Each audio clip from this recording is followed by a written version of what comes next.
고린도전서 15장 29절에서 34절 말씀. 만일 죽은 자들이 도무지 다시 살아나지 못하면 죽은 자들을 위하여 세례를 받는 자들이 무엇을 하겠느냐? 어찌하여 그들을 위하여 세례를 받느냐? 형제들아, 내가 그리스도 예수 우리 주 안에서 가진 바 너희에 대한 나의 자랑을 두고 단언하노니 나는 날마다 죽노라.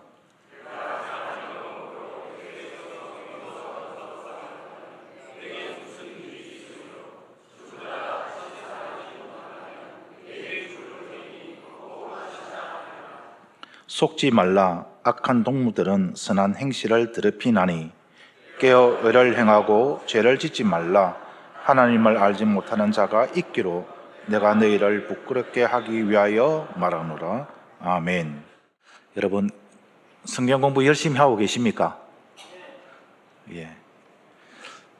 부활장이 몇 장이냐 하면은 15장이죠. 가장 많이 내용이 그렇게 기록되어 있는데, 어떻게 보면은 굉장히 바울 사도가 하고 싶었던 이야기가 부활에 대해서는 아닐까, 그렇게 한번 생각도 해봅니다.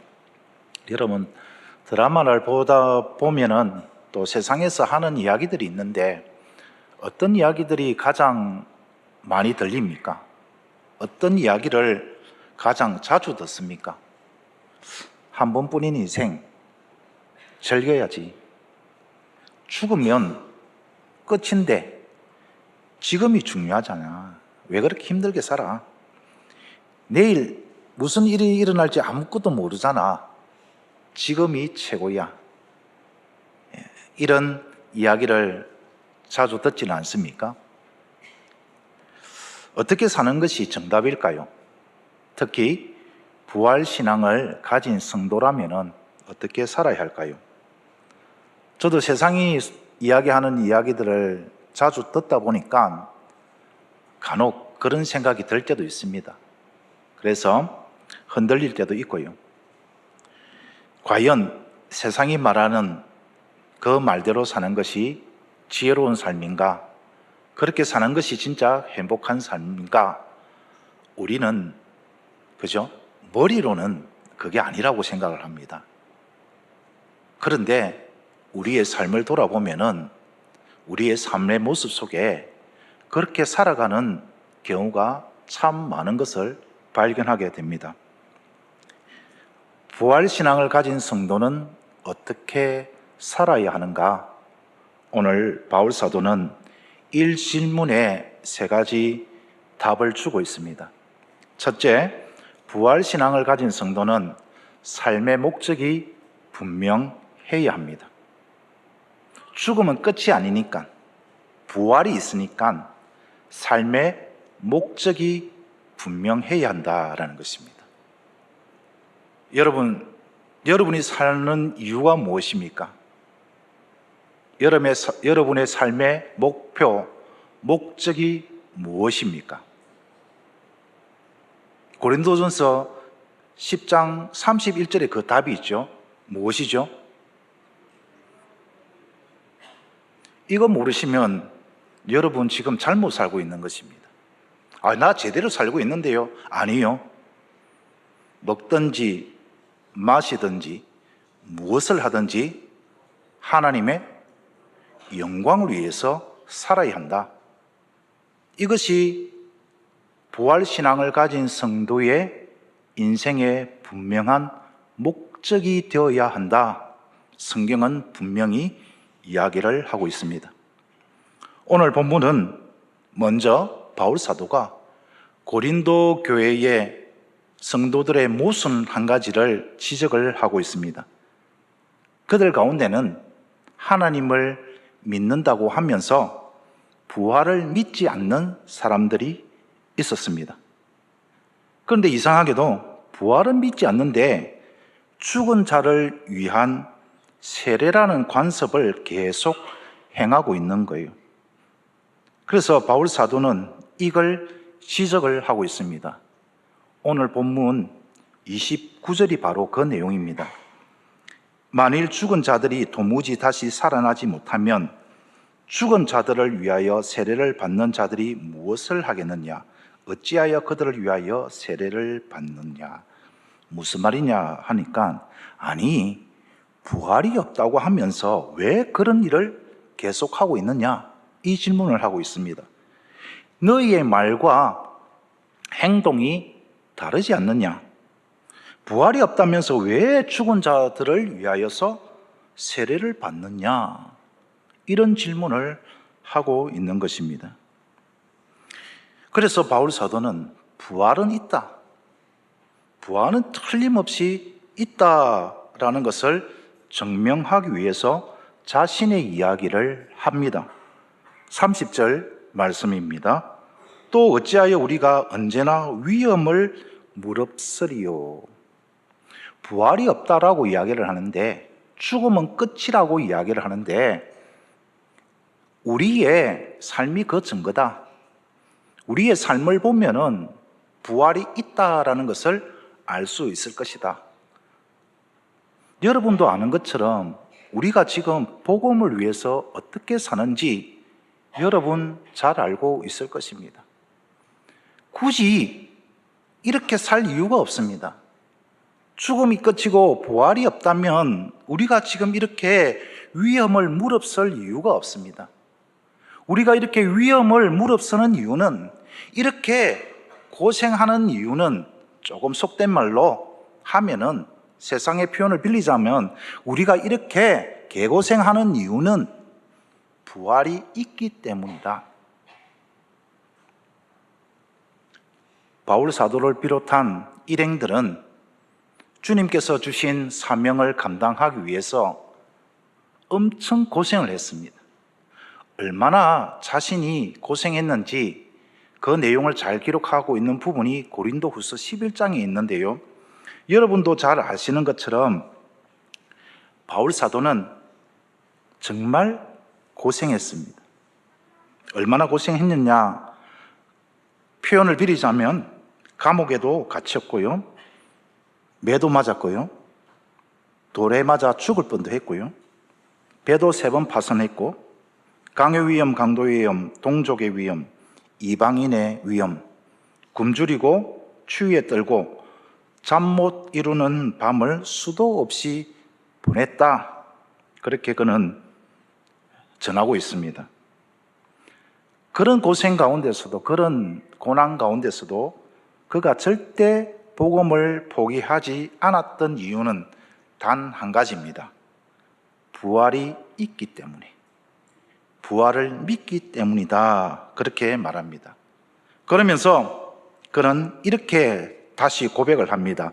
31절에 보면은, 형제들아, 나는 날마다 죽노라. 너무 삶이 힘들고 어렵고 고통 가운데 있으니까 나는 날마다 죽고 싶다, 이런 생각으로 살은 것이 아니라는 것입니다. 나는 날마다 죽노라. 어떤 의미입니까? 나는 언제든지 주를 위해서라면 하나뿐인 목숨도 기꺼이 바칠 준비가 되어 있다. 이것이 나의 자랑이다. 그렇게 지금 고백을 하고 있는 것입니다. 그러면서 32절에 이렇게 말합니다. 죽은 자가 다시 살아나지 못한다면 내일 죽을 터이니 먹고 마시자 하리라. 만약에 부활이 없다면 나도 틀림없이 그렇게 살았을 것입니다. 세상 사람들이 말하는 것처럼 죽으면 끝인데 뭐하러 이렇게 고생하겠느냐, 그냥 먹고 마시고 즐기면 되지. 나도 틀림없이 그렇게 살았을 것입니다. 정말 솔직한 고백이지 않습니까? 부활이 없다면 굳이 사서 고생할 이유가 뭐냐? 한 번뿐인 인생 즐기면 되는 거지. 오늘이 최고니까 오늘 마음껏 누리고 마음껏 하고 싶은 대로 그렇게 살면 되는 거지. 우리가 이렇게 고생하고 내가 날마다 주를 위해서 죽을 각오를 하는 이유는 다른 이유가 아니다. 죽음은 끝이 아니고 부활이 있기에 나는 오늘의 편안함보다 영원한 하나님의 나라를 바라보면서 그렇게 살아가고 있습니다. 이것이 바로 부활이 있다라는 증거입니다. 이렇게 고백을 하고 있는 것입니다. 사랑하는 성도 여러분, 부활 신앙을 가진 성도의 모습이 바로 이 모습입니다. 우리의 모습은 어떤가 한번 돌아보았으면 좋겠습니다. 우리 모두 부활 믿고 있잖아요. 우리가 죽으면 끝이 아니라 부활이 있고 주님 앞에 서게 될 것이다. 우리 모두 알고 있고 믿고 있습니다. 그렇다면 우리가 살아가는 이유, 우리의 인생의 목적도 분명해야 되지 않겠습니까? 오늘 우리가 이렇게 예배 드리는 이유도 하나님의 영광을 위해서, 하나님 주신 말씀, 하나님이 주신 그 말씀을 나의 삶의 능력으로 삼아서 일주일 멋있게 한번 하나님의 영광을 위해서 살아보겠습니다 라는 그런 마음으로 이 자리에 왔고 하나님의 말씀에 귀 기울이고 있는 것 아니겠습니까? 사랑하는 성도 여러분, 부활신앙을 가지기 때문에 세상과 다르게 살 수밖에 없습니다. 세상은 손해보지 마라. 왜 굳이 너만 그렇게 바보같이 손해보려고 하느냐? 너도 좀 챙겨라.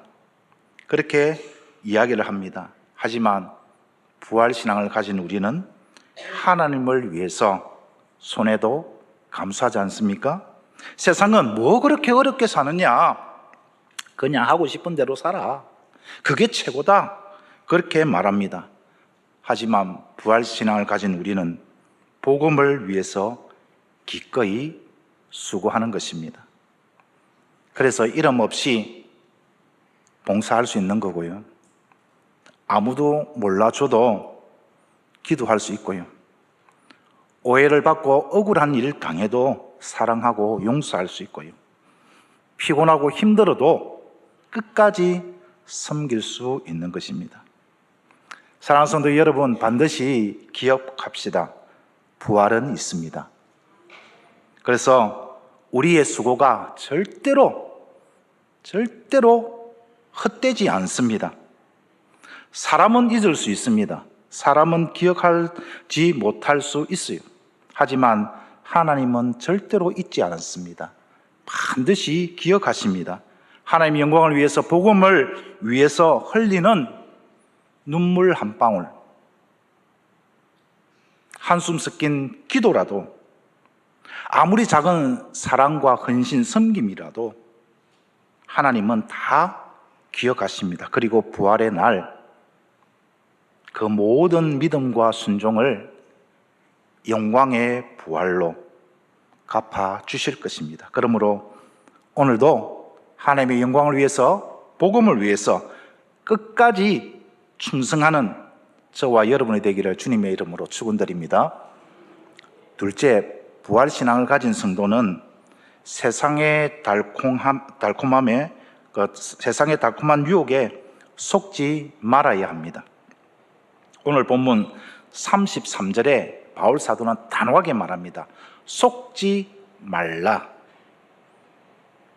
왜 바울 사도는 속지 말라고 했을까요?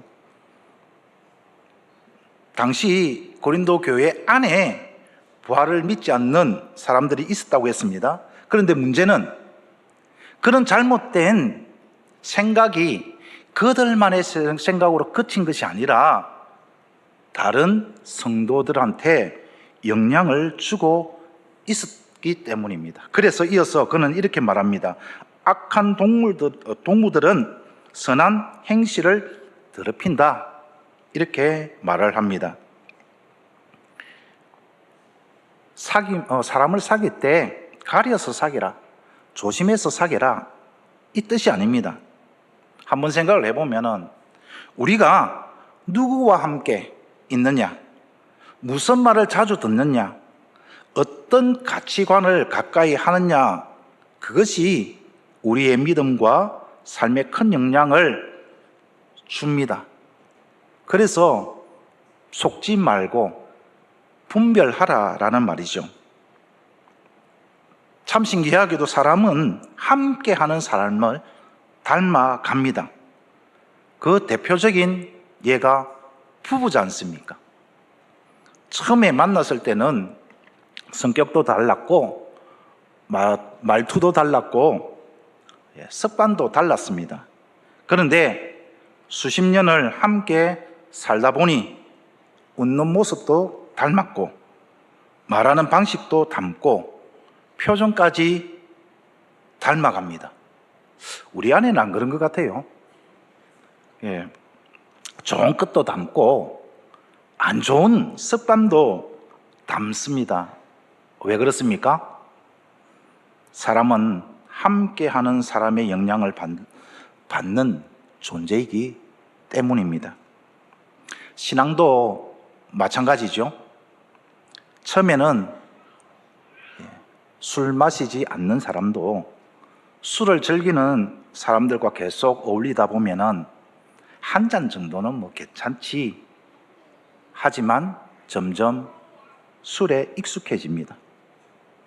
처음에는 주일 예배 가장 소중하게 여기던 사람도 한번 좀 빠지도 되지, 오늘은 이게 더 중요하니까 이번 주만큼은 빠지자, 이런 말을 계속 듣다 보면은 어느새 예배보다 다른 일이 더 중요하게 여기십니다.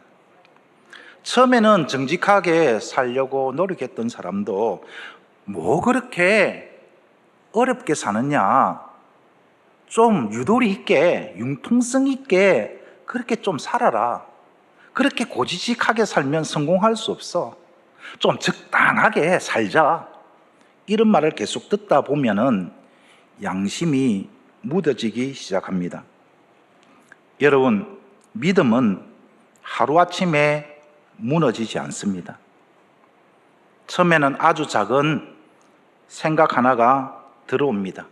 이 정도는 괜찮지, 뭐 이번만 꼭 한 번만, 이 작은 타협으로 시작하여서 생각이 바뀌고, 생각이 바뀌면 삶이 바뀌고, 삶이 바뀌면 결국 신앙도 흔들리게 됩니다. 그래서 바울 사도는 제발 속지 말라 말하는 것입니다. 무엇이 옳은지, 주님이 기뻐하실 일이 무엇인지 분별하라, 그렇게 말하고 있습니다. 세상의 소리를 가만히 귀 기울여 보면은 하나같이 다 달콤합니다. 유혹이 아닌 것이 없습니다. 정말 저렇게 살면 행복할 것 같고, 정말 저렇게 사는 것이 참 지혜롭고 참 현명한 삶처럼 보입니다.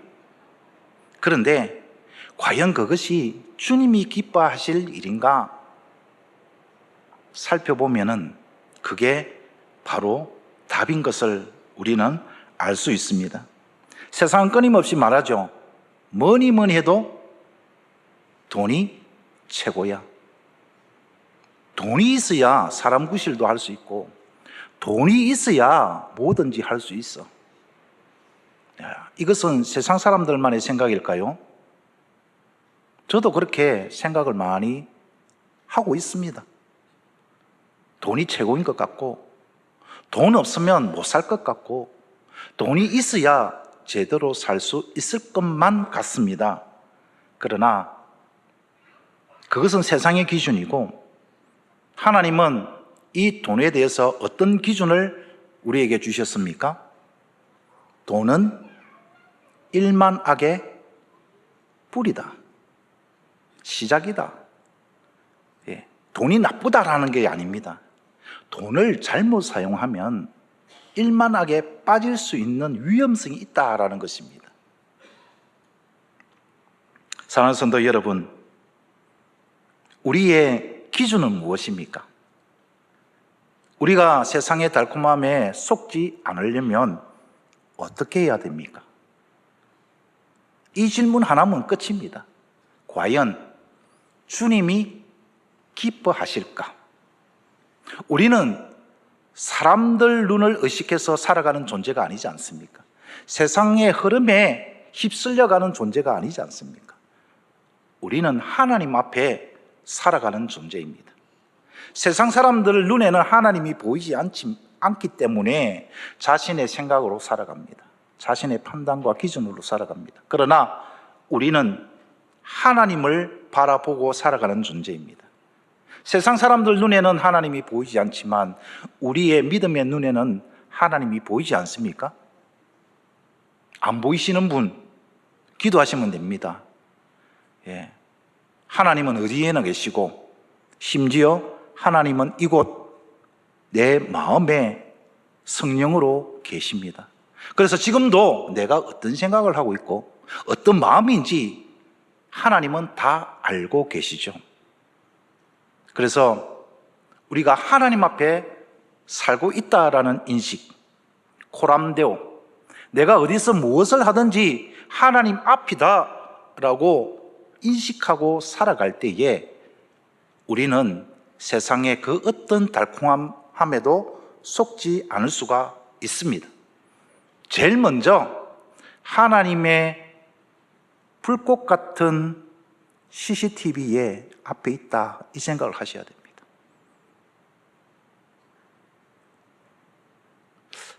내 모든 상황을 CCTV가 다 보고 있다 이러면 어떤 마음일까요? 굉장히 불편하겠죠. 굉장히 힘들겠죠. 왜? 내 모든 민낯이 드러나기 때문에. 만약에 그렇지 않는 사람은 완벽하게 하나님 앞에 거룩하게 사는 사람이라면 그런 부담감이 없을 것입니다. 그런 불편함이 없을 것입니다. 그러나 우리 모두는 부족함이 있습니다. 연약함이 있습니다. 저도 사실 이 말을 하는데 참 많이 찔립니다.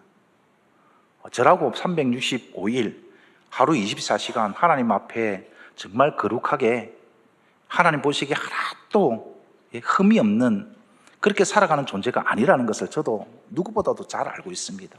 그래서 이 말씀을 통해서 다시 한번 여러분과 함께 결단하려고 합니다.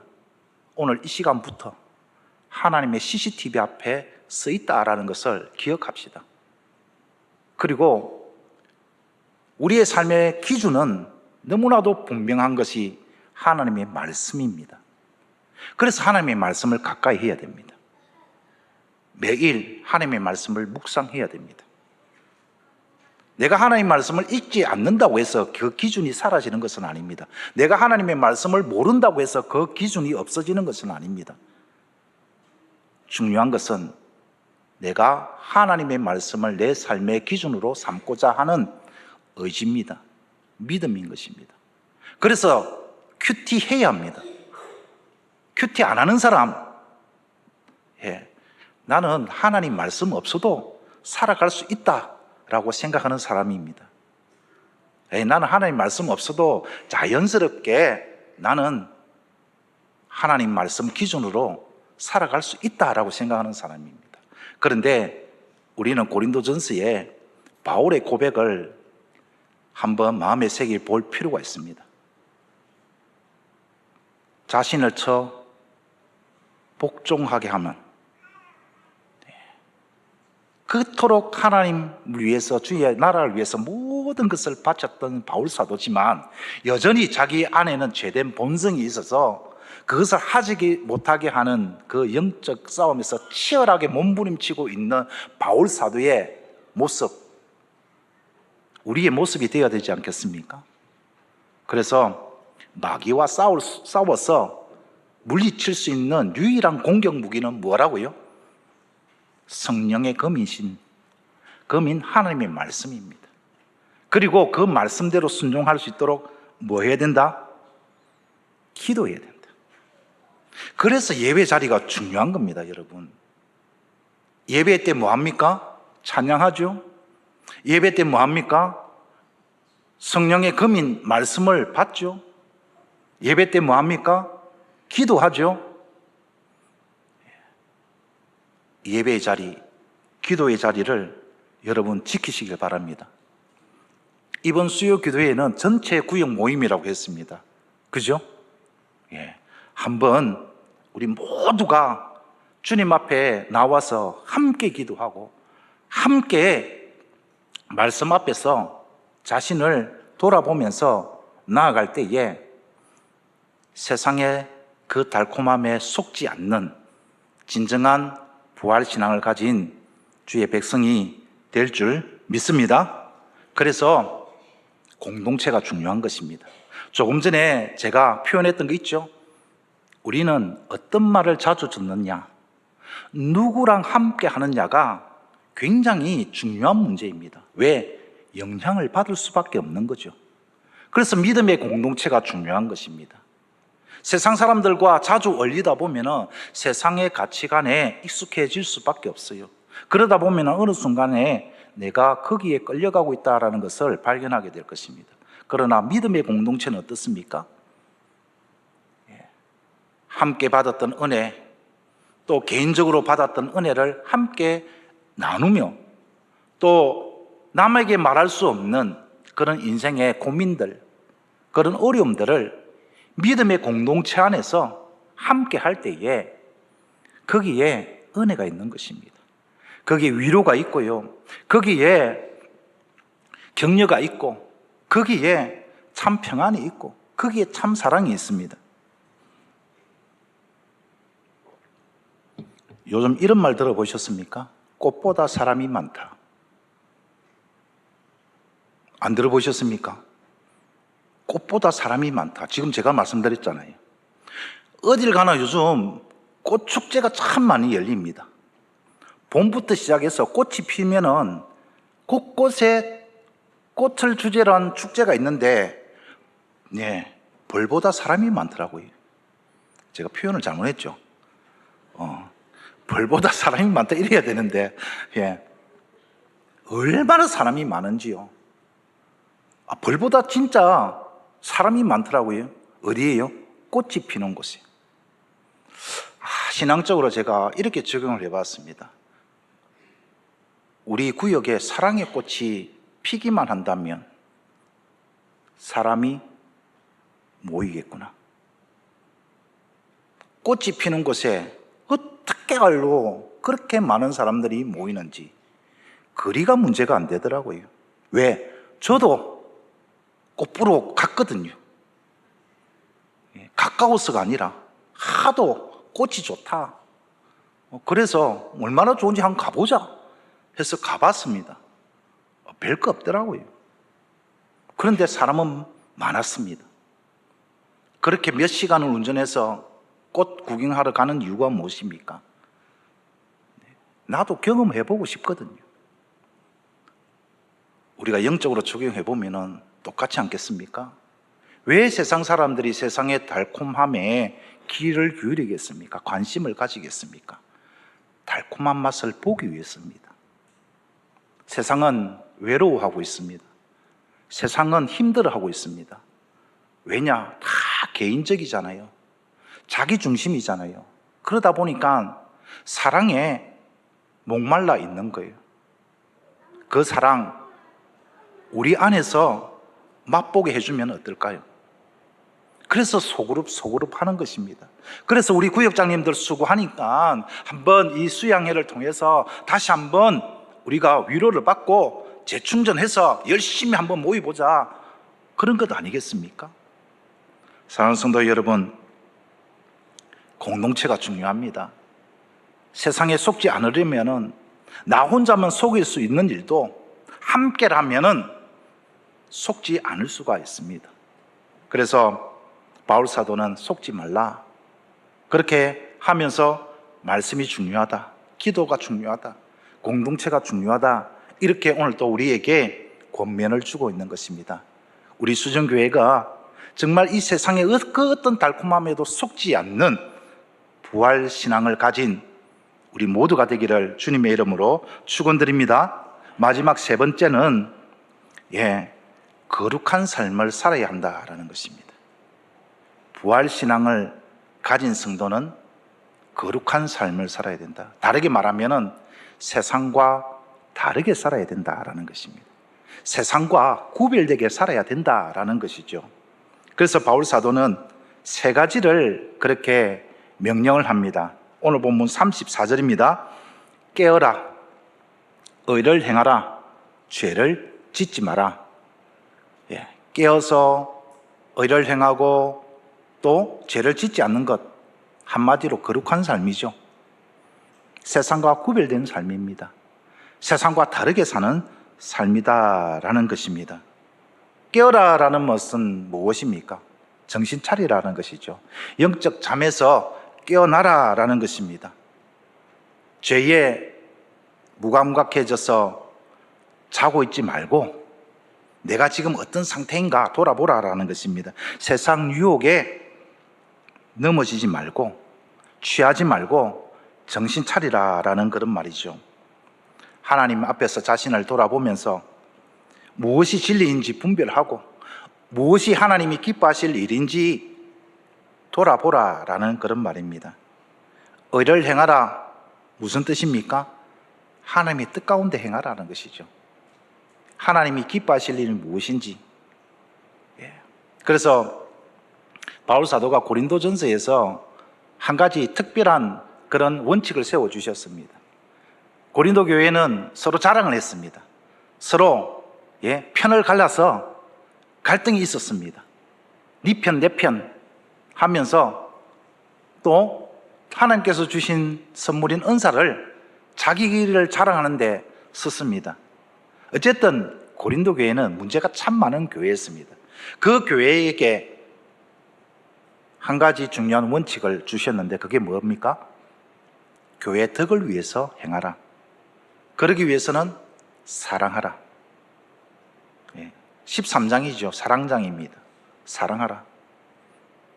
사랑이 없으면 아무것도 아니다. 누가 한 말입니까? 하나님이 바울 사도를 통해서 한 말입니다. 에이, 뭐 사랑 안 해도 내가 열심히 섬기고 봉사하고 헌신하면 하나님이 알아주시지. 아니요.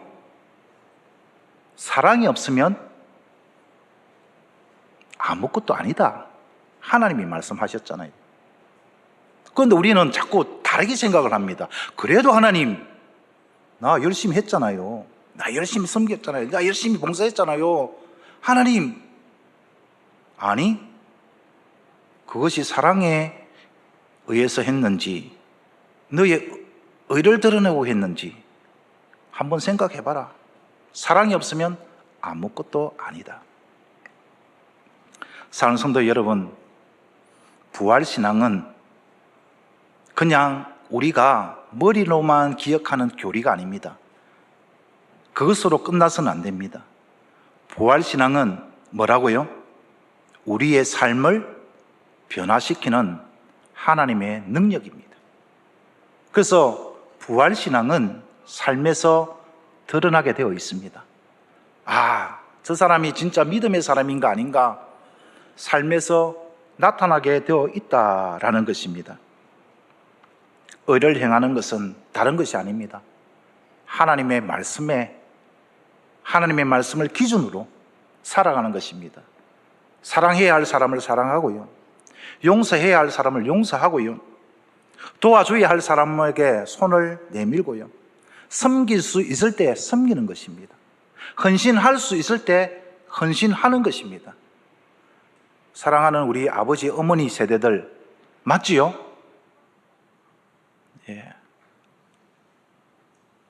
섬기고 싶어도 헌신하고 싶어도 몸이 안 따라준다고 합니다.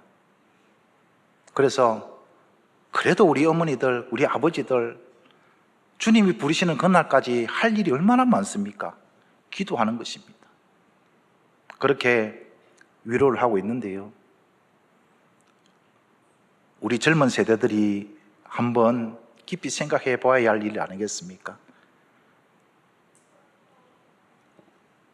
참 우리가 알지도 못하는데 잘 드러나 있지도 않은데 우리 수준교회가 참 열심히 봉사도 하고 섬기는 일들이 많습니다.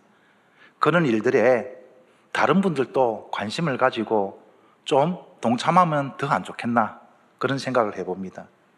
그래서 그런 것도 구역 모임일 때 아이고 우리 이번에는 우리 구역이 한번 목적을 한번 가지자.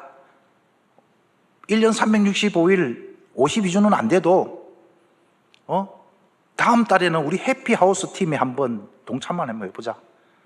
저도 꼭 좀 불러주십시오. 예. 베테랑 팀한테 우리가 또 할 수 없는 일은 없을까? 적극적으로 나서는 겁니다. 그럴 때 하나님께서 기뻐하시지 않겠습니까? 가만히 앉아 있는 것이 아니라 내가 어떻게 하면 하나님이 기뻐하실까? 어떻게 하면은 구별된 삶을 살 것인가? 적극적으로 한번 나서 보는 것입니다. 예. 지난달에 성산교회 갔더니 젊은 분들이 뭘 하고 있는가 보니까 차 청소를 하고 있더라고요. 세차를 하고 있더라고요. 그래서 제가 물어봤습니다. 그 세차 이거 매주 합니까? 매주 합니다 이러더라고요. 힘들지 않습니까? 안 힘듭니다. 뭐 이거 세차하는 것까지 우리 여럿이 하면은 별 문제 없습니다 이러더라고요. 참 대단하더라고요.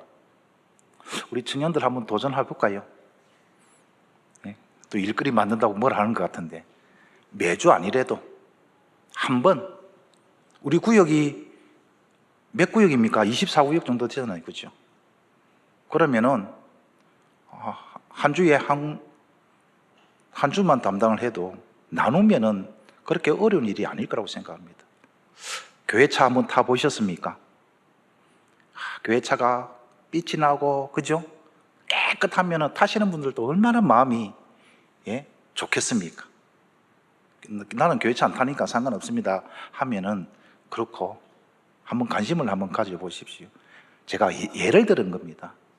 적극적으로 살펴보면은 우리 교회에 섬길 수 있는 곳이 참 많습니다. 한 사람한테 맡길 것이 아니라 서로 같이 한다면은 그렇게 어려운 일도 아닐 것 같습니다. 죄를 짓지 말라고 그럽니다. 죄가 뭡니까? 죄는 하나님의 말씀에서 벗어난 것이 다 죄입니다. 그래서 하나님은 뭐라고 이야기를 합니까? 오늘 34절에 보니까 이런 말씀도 있네요. 고린도 교회 안에 하나님을 알지 못하는 자들이 있기로. 아니, 교회 안에 하나님을 알지 못하는 자들이 있다라고 그럽니다. 우리 하나님 다 알잖아요, 그죠? 근데 무슨 말입니까? 하나님을 알기는 아는데 하나님의 마음을 잘 모르는 거예요. 하나님께서 무엇을 기뻐하시는지, 어떤 일을 원하시는지 그 하나님의 아버지의 마음을 잘 모른다라는 것입니다. 그래서 말씀에서 벗어난 그게 죄라는 것이죠. 사랑하는 성도 여러분, 부활을 소망하는 성도는 거룩합니다. 세상과 다르게 살 수밖에 없습니다. 그래서 오늘도 담임 목사님께서도 말씀하신 것처럼 열정페이, 그건 세상의 기준입니다. 주님 앞에서 열정페이, 주님이 기억하십니다. 절대로 헛되지 않습니다. 사람은 몰라줄 수 있어요. 사람은 기억할 수 없습니다. 하지만 하나님은 반드시 기억하십니다. 열정페이, 하나님은 영광의 부활로 갚아주실 것입니다. 세상의 말에 귀를 기울이지 말고 하나님이 무엇을 원하시는지 우리가 한번 귀를 기울여 보면 어떨까요? 하나님을 바르게 알면 삶이 달라집니다. 왜냐? 참된 믿음은 반드시 삶으로 나타나기 때문입니다. 부활신앙을 가진 우리는 세상 사람들과 똑같이 살 수 없습니다. 우리의 삶은 어떻습니까? 우리는 정말 부활신앙을 가진 사람답게 살아가고 있습니까? 혹시 이 정도는 괜찮겠지 하며 죄와 타협하고 있지는 않습니까? 세상의 성공이 하나님보다 더 크게 보이고 있지는 않습니까? 말씀보다 세상의 이야기를 더 많이 듣고 기도보다 걱정을 더 많이 하고 영혼보다 오늘의 이익을 더 많이 계산하고 있지는 않습니까? 사랑하는 성도 여러분, 우리 모두는 부활신앙을 가진 존재입니다. 그래서 오늘 또 하나님은 우리가 삶의 목표를 분명하게 하기를 원합니다. 세상의 달콤한 유혹에 속지 않기를 바라고 있습니다. 그러면서 세상과 구별되게, 세상과 다르게 거룩하게 살아가라고 그렇게 우리에게 권면을 주고 있습니다. 그러할 때에 그 삶은 절대로 헛된 삶이 아니다. 부활의 날에 잘하였도다 착하고 충성된 종아, 이런 말을 들을 수 있을 것이다. 그러니 열심히 한번 힘을 내 보아라, 그렇게 우리에게 도전을 주고 계시는 것입니다. 혹시 오늘 이 자리에도 믿음을 지키느라 많이 지친 분이 계십니까? 신앙 때문에 손해를 보고 있다고 느끼시는 분이 계십니까? 열심히 섬기는데도 아무도 알아주지 않아 마음이 섭섭한 분이 계십니까? 기도하는데도 응답이 더딘 것 같고 눈물의 씨를 뿌리는데도 아무 열매도 없는 것 같이 느껴지지는 않습니까? 그렇다면 오늘 이 말씀을 꼭 기억하시길 바랍니다. 주님은 결코 잊지 않으십니다. 주님은 반드시 기억하십니다. 그러므로 우리 절대 낙심하지 맙시다. 포기하지 맙시다. 크게 좀 아멘 하시면 좋을 것 같아요. 끝까지 믿음을 지킵시다. 오늘 또 부활을 믿는 사람답게 살아갑시다.